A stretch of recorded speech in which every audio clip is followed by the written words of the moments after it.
Hello friends, आप सभी का स्वागत है technical I code YouTube channel पे। तो आज हम देखेंगे वर्चुअल मेमोरी। शुरू करने से पहले मैं आपको बता दूं, जो हमने एक टॉपिक देखा था जिसका नाम है मेमोरी हायरार्की, ये उसका एक्सटेंशन पार्ट है। ठीक है, अगर आपने अभी तक उस वीडियो को नहीं देखा तो प्लेलिस्ट में उसका लिंक है, और प्लेलिस्ट के अंदर उसका वीडियो है। ठीक है, और प्लेलिस्ट का लिंक आपको डिस्क्रिप्शन पे मिल जाएगा। ठीक है, तो उस वीडियो को देख लीजिएगा ताकि आपको अच्छे से समझ आ जाएगा। तो बिना देरी करते हुए चलिए शुरू करते हैं। ठीक है फ्रेंड्स, वर्चुअल मेमोरी, पहले हम उसको कॉन्सेप्ट को समझने से पहले हमें उसको नाम को समझना बहुत ज़रूरी है, क्योंकि ज़्यादातर आंसर उसके नाम के अंदर ही होता है। ठीक है, 50% आंसर हम उसको अगर नाम को समझें तो हमारे पास ऑलरेडी हमको एक आइडिया मिल ही जाता है। ठीक है, तो मेमोरी मतलब क्या होता है? मेमोरी इज दिस हम स्टोरेज, एक मेमोरी मतलब एक स्टोरेज होता है, उसके अंदर हम डेटा को स्टोर करते हैं। सही है। अब वर्चुअल क्या है? वर्चुअल का आप कह सकते हो कि आप एक सीधे शब्दों में अगर मैं कहूँ तो डुप्लीकेट, जो रियलिटी है ही नहीं, उसे कहते हैं एक करेक्ट वर्ड बोले तो डुप्लीकेट, डुप्लीकेट मेमोरी। ठीक है, इसी को हम वर्चुअल मेमोरी हम कहते हैं। ठीक है, अब देखिए ये डायग्राम है।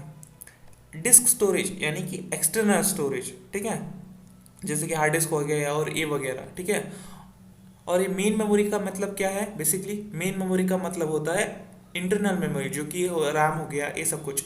कैच मेमोरी को हम एक ये भी कह सकते हैं जो कि small amount of fast memory है। ठीक है, छोटा सा मेमोरी है, छोटा सा मेमोरी है वो लेकिन वो बहुत ज़्यादा स्पीड है। ठीक है, फास्ट मेमोरी है, फास्ट प्रोसेसिंग है। उसके बाद आता है processor. Processor is to process the data. ठीक है, और ये और ये भी काफ़ी ज़्यादा स्पीड है। ठीक है, अब आपको समझ आ चुका होगा ये क्या क्या है। स्टोरेज मतलब हो कि एक्सटर्नल स्टोरेज है, मेन मेमोरी मतलब है इंटरनल मेमोरी जो कि रैम है, और कैच मेमोरी मतलब ये भी एक स्टोरेज है जिसको हम फास्ट मेमोरी भी कहते हैं। ठीक है, अब ये प्रोसेसर क्या है? Processor is to process the data. ठीक है, अब क्या है प्रोसेसर? मैं आपको बता दूँ ये कहाँ पर होता है, सीपीयू के अंदर होता है। ठीक है, अब अब ये देखेंगे कि इनमें से सबसे ज़्यादा क्या, कौन सा ज़्यादा स्टोरेज है, मतलब कौन सा ज़्यादा स्पेस कंज्यूम करता है। ठीक है, मतलब इसके अंदर कौन सा ज़्यादा ज़्यादा स्पेस है। ठीक है, पहला है डिस्क स्टोरेज, इसके अंदर बहुत ज़्यादा कैपेसिटी होती है, मतलब बहुत आप एग्जांपल के लिए 500 GB ले लो। उसके बाद हमारे पास एक मेन मेमोरी है। ठीक है, मेन मेमोरी का जो अभी फिलहाल का जो कैपेसिटी है, जो कि स्टोरेज है, 8 GB है, 16 GB है। ठीक है, लेकिन हालांकि अभी ऐसी मेन मेमोरी आ चुके हैं कि जैसे कि 1 TB, लेकिन वो सारे के सारे बहुत ज़्यादा कॉस्टली है। लेकिन अगर आप किसी लैपटॉप या फिर कंप्यूटर के अंदर देख लेंगे तो उसका एक ऑलमोस्ट अराउंड 8 to 16 GB के अराउंड ये होता है कि नहीं? ये मेन मेमोरी का जो कि एक स्पेस कंज्यूम है, स्पेस जितना स्टोर कर पाता है उस जितना उसका स्टोरेज है, ये मैं बता रहा हूँ। ठीक है, उसके बाद कैच मेमोरी है। ठीक है, कैच मेमोरी तो मेन मेमोरी से भी ज़्यादा कम है। ठीक है, ज़्यादा कम स्टोरेज है। प्रोसेसर तो इससे भी ज़्यादा कम है। ठीक है, तो हमने इन चारों में से सबसे ज़्यादा कौन ज़्यादा स्टोरेज है, मतलब कौन ज़्यादा स्पेस का स्टोरेज है, ये हम अगर हमने क्वेश्चन पूछा तो क्या कौन सा आएगा?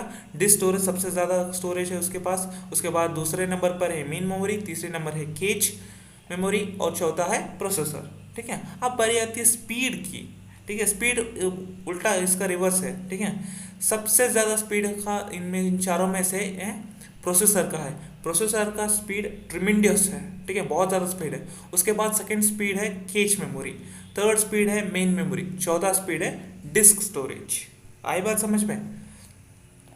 यहाँ पर इन चारों में से सबसे ज़्यादा स्टोरेज कौन किनके पास है? डिस्क स्टोरेज, उसके बाद मेन मेमोरी के, उसके बाद कैच मेमोरी, उसके बाद प्रोसेसर। लेकिन सबसे ज़्यादा स्पीड कौन सा है प्रोसेसिंग में, डेटा प्रोसेसिंग में? ठीक है, उसके पहला है डेटा ट्रांसफरिंग में सब कुछ, पहला है प्रोसेसर, उसके बाद कैच मेमोरी, तीसरा है मेन मेमोरी, और चौथा है डिस्क स्टोरेज।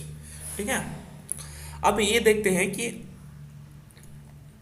अब ये देखते हैं कि हम डेटा को कैसे ट्रांसफ़र करते हैं। देखिए फ्रेंड्स, जब प्रोसेसर को कुछ डेटा को प्रोसेस करना होता है, कुछ प्रोग्राम्स को एग्जीक्यूट करना होता है, तो पहला क्या करता है? पहला प्रोसेसर डायरेक्टली डिस्क स्टोरेज में नहीं देखता, पहला देखता है देखिए फ्रेंड्स, अगर हम डायरेक्टली प्रोसेसर को डिस्क स्टोरेज में हम क्या करेंगे, अगर हम डेटा को रिसीव करेंगे तो क्या होता है, जो कि बहुत ज़्यादा स्लो होता है ट्रांसफरिंग। मैंने अभी बताया कि प्रोसेसर का स्पीड ट्रिमेंडस है, बहुत ज़्यादा स्पीड है, लेकिन डिस्क स्टोरेज यानी एक्सटर्नल स्टोरेज का क्या स्पीड क्या है, बहुत ज़्यादा स्लो है। तो इसलिए क्या करता है, इसलिए हम पहले मेन मेमोरी में देखते हैं, लेकिन मेन मेमोरी भी कंपैटिबल नहीं है, ठीक है, कंपैटिबल नहीं है स्पीड के लिए। इसलिए हम कैश मेमोरी जो कि फास्टर मेमोरी है, इसलिए हम क्या करते हैं, कैश मेमोरी को बीच में लगते हैं। कि किसके बीच में, मेन मेमोरी और प्रोसेसर के बीच में हम इसको एक मेमोरी के यूज़ में लगाते हैं। एक कैश मेमोरी क्या है, मैंने आपको बताया, एक स्टोरेज है जो कि एक बहुत ज़्यादा फास्ट मेमोरी है, ठीक है।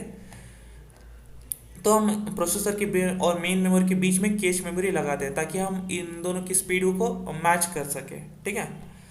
तो अभी हम क्या करेंगे, प्रोसेसर को कुछ प्रोग्राम्स को एग्जीक्यूट करना है, तो क्या करना होता है कि वो डायरेक्टली डिस्क स्टोरेज में नहीं देखेगा, वो पहले कैश मेमोरी देखेगा। कैश मेमोरी के अंदर कुछ वो डेटा या फिर प्रोग्राम्स जो है, क्या अगर है तो डायरेक्टली यहीं से लेगा, अगर नहीं है तो क्या करेगा, उसके बाद मेन मेमोरी में चेक करेगा, क्या कौन प्रोसेसर चेक करेगा, ठीक है।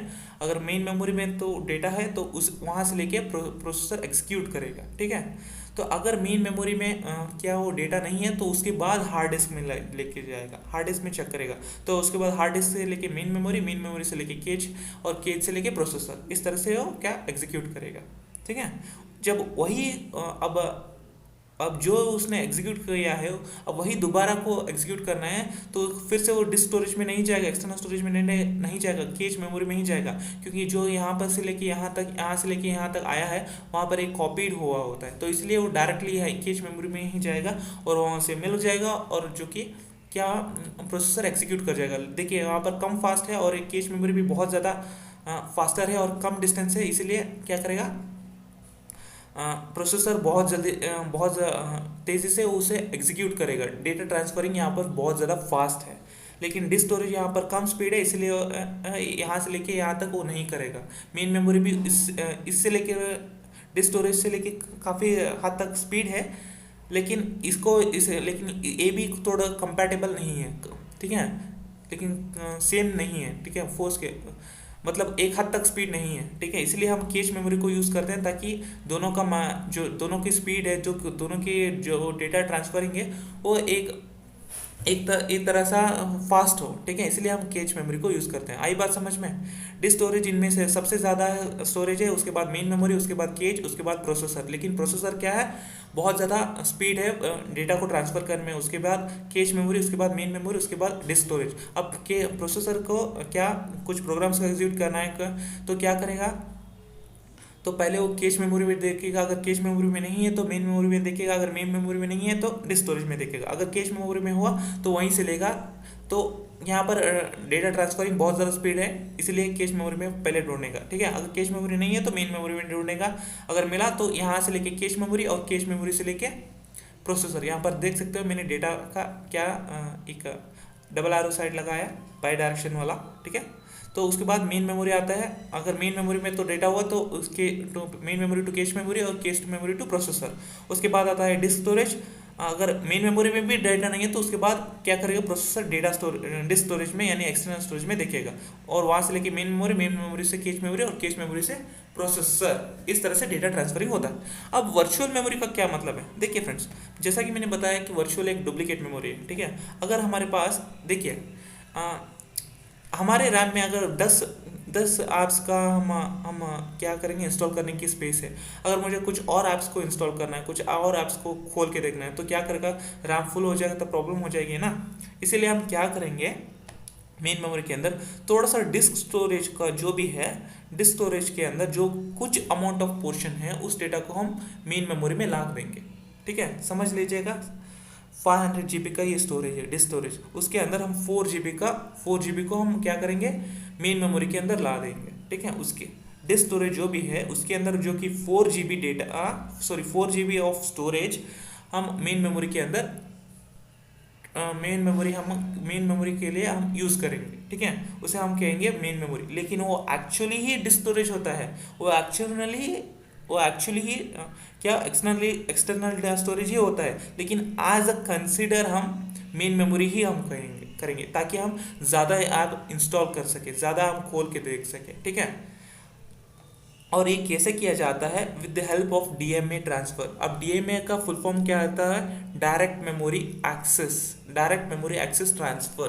ठीक है, इसके ज़रिए हम क्या करेंगे, हम डिस्क स्टोरेज के अंदर कुछ स्पेस को हम main memory as a consider करेंगे, ताकि हम कुछ ज़्यादा अमाउंट ऑफ स्टोरेज हमारे मेन मेमोरी के अंदर हो। ठीक है, लेकिन वो एक्चुअली जो भी स्टोरेज हमने लिया हुआ है वो एक्चुअली डिस्क स्टोरेज ही होता है। ठीक है, अब आई बात समझ में।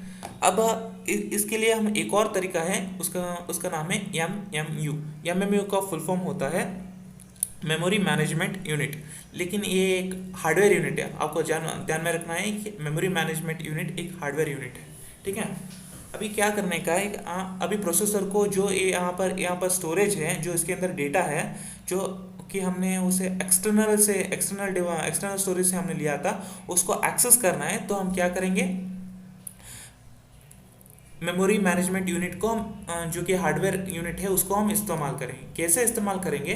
प्रोसेसर क्या करेगा, एक वर्चुअल एड्रेस क्या करेगा, भेजेगा। ठीक है, और एमएमयू जो कि मेमोरी मैनेजमेंट यूनिट है उस वर्चुअल एड्रेस को रिसीव करेगा और क्या करेगा, कन्वर्ट करेगा किसमें, फिजिकल एड्रेस में। ठीक है, तो फिजिकल एड्रेस क्या करेगा, physical address to cache memory से लेके मेन मेमोरी तक जाएगा फिजिकल एड्रेस। वहाँ पर जो कि फिजिकल एड्रेस क्या है, जो कि स्टोरेज है, जो हमने डिस्क स्टोरेज से लिया था, उस डेटा को एक्सेस कर पाएगा, उस स्टोरेज को एक्सेस कर पाएगा। क्या एक्सेस कर पाएगा? फिजिकल एड्रेस एक्सेस कर पाएगा। आई बात समझ में? यहाँ पर ध्यान देने वाली बात मैं फिर से बता देता हूँ कि अगर हमारे पास मेन मेमोरी कुछ शॉर्टेज है, तो हम उसको थोड़ा सा बढ़ाना चाहते हैं, तो कैसे करेंगे? With the help of DMA transfer. DMA का फुल फॉर्म होता है डायरेक्ट मेमोरी एक्सेस ट्रांसफ़र। तो क्या करेंगे, हम एक कुछ अमाउंट ऑफ पोर्शन जो कि एक्सटर्नल स्टोरेज है उसको हम एज अ कंसिडर करेंगे मेन मेमोरी। ठीक है, सिर्फ हम कंसिडर करेंगे, लेकिन वो एक्चुअली डिस्क स्टोरेज ही होता है। ठीक है, सपोज कुछ अमाउंट ऑफ समझ लीजिए 4 GB। ठीक है, 4 GB ऑफ स्टोरेज हम एज अ कंसिडर करेंगे वो मेन मेमोरी। तो ठीक है, ये हम कैसे करेंगे? With the help of DMA transfer, यानी कि डायरेक्ट मेमोरी एक्सेस। तो इस स्टोरेज को, जो हमने 4 GB है, इस स्टोरेज को, इस डेटा को हम एक्सेस करने के लिए हम क्या करेंगे, प्रोसेसर क्या भेजेगा, वर्चुअल एड्रेस भेजेगा। और ये क्या वर्चुअल एड्रेस कौन रिसीव करेगा? एमएमयू यूनिट जो कि हार्डवेयर यूनिट है वो एक्सेस करेगा। एमएमयू का मतलब होता है memory management unit. Memory management unit जो प्रोसेसर भेजा हुआ है वर्चुअल एड्रेस उसको रिसीव करेगा और कन्वर्ट करेगा फिजिकल एड्रेस में। ठीक है, और वो कैश मेमोरी को भेजेगा, और कैश मेमोरी उस फिजिकल एड्रेस को मेन मेमोरी को भेजेगा, और एक फिजिकल एड्रेस उस स्टोरेज को, उस डेटा को एक्सेस करेगा जो हमने डिस्क स्टोरेज से मेन मेमोरी के अंदर जाके स्टोर किया था। ठीक है, एज अ कंसिडर हमने मेन मेमोरी स्टोरेज हमने कंसिडर किया था, उसको हम फिजिकल एड्रेस जो है उसको एक्सेस कर पाएगा। तो आई बात समझ में? मुझे उम्मीद है आपको सब कुछ समझ आ चुका होगा। ये कैसे डीएमए ट्रांसफ़र, हम कैसे डिस्क स्टोरेज से हम मेन मेमोरी को अंदर हम ऐड अप कर सकते हैं, कैसे, इसके लिए मैं एक डिटेल वीडियो में बनाऊंगा एक्चुअली। तो ठीक है, अब मुझे उम्मीद है इसके लिए आपको सब कुछ समझ आ चुका होगा। लेकिन फिलहाल आप इसको समझ लीजिए, अगर हम ऐड अप करना चाहते हैं कुछ मेन मेमोरी के लिए, तो हम क्या करेंगे, डीएमए के लिए यूज़ करेंगे, डीएमए ट्रांसफ़र यूज़ करेंगे, ताकि हम एक छोटा सा अमाउंट ऑफ स्टोरेज हम मेन मेमोरी से ऐड कर सकते हैं। लेकिन इसका एडवांटेज क्या है? इसका एडवांटेज ये है कि हम ज़्यादा नंबर ऑफ एप्लीकेशंस रन कर सकते हैं, ज़्यादा नंबर ऑफ प्रोग्राम्स हम रन कर सकते हैं मेन मेमोरी के अंदर। ठीक है, तो उम्मीद है आपको सब। लेकिन अगर आपके पास एक और सवाल होगा तो कि हम अभी तो एक ऐसा मेन मेमोरी भी आया है जो कि 1 TB तक है, तो हम उसका इस्तेमाल क्यों नहीं करते? ठीक है, हम यहाँ पर तो सिर्फ 8 GB का मेन मेमोरी, 16 GB का मेन मेमोरी है ज़्यादा से ज़्यादा, लेकिन 1 TB का भी मेन मेमोरी है। ठीक है, उसको हम इम्प्लीमेंट करके क्यों नहीं यूज़ कर सकते? देखिए, हम उसको भी इम्प्लीमेंट करके यूज़ कर सकते हैं, लेकिन प्रॉब्लम ये है वो बहुत ज़्यादा कॉस्टली है। ठीक है, वो बहुत ज़्यादा कॉस्टली है, इसीलिए हम क्या करेंगे, डिस्क स्टोरेज से थोड़ा अमाउंट ऑफ स्टोरेज हम एज अ मेन मेमोरी हम कंसिडर कर देंगे, लेकिन वो एक्चुअली डिस्क स्टोरेज ही होगा। लेकिन हम ये इसे कैसे करेंगे? With the help of DMA transfer. इस बात को आपको समझना चाहिए। लेकिन हम कैसे डीएमए ट्रांसफ़र से हम एक्चुअली में कन्वर्ट करेंगे, ये हम एक सेपरेट वीडियो में मैं आपको बता दूंगा। ठीक है, मुझे उम्मीद है वर्चुअल मेमोरी क्या होता है और उसको एक कैसे रन करता है, ये सब कुछ आपको समझ आ चुका होगा। तो कुछ भी डाउट हो तो अगर कमेंट सेक्शन आप के लिए खुला है तो कमेंट कर दीजिए, मैं आपको रिप्लाई भी ज़रूर कर दूंगा। इस वीडियो को लाइक करें, चैनल को सब्सक्राइब करें, बेल आइकन भी जरूर दबाते। मिलते हैं अगली वीडियो में। Till then take care, bye bye.